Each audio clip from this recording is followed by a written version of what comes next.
Причина більшості людей, і ваша в тому числі, чому ви ніколи не розвинетесь у бізнесі. Вона захована більш глибоко на фізіологічному рівні. Проблема в тому, що наш мозок побудований так, що він має отримати якийсь фідбек. Тобто ми місяць ходимо на роботи, в кінці місяця до нас приходить зарплата, і він такий, я молодець. Але ми знаємо, що в бізнесі далеко не так, і в цьому рівні більшість людей вигорає. Що взагалі зробити, щоб цю штуку можна було обійти? Перше, це ми думаємо про майбутнє, і ми розуміємо те, що ми зараз робимо, ми вкладаємо в наше майбутнє для того, щоб ми жили так, як ми хочемо, і щоб у нас був той рівень, який ми хочемо. Звичайно, рости можна завжди.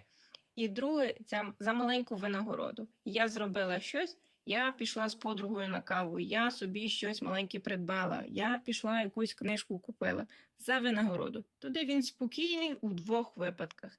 І ви завжди будете в плюсі, і він буде працювати на вас.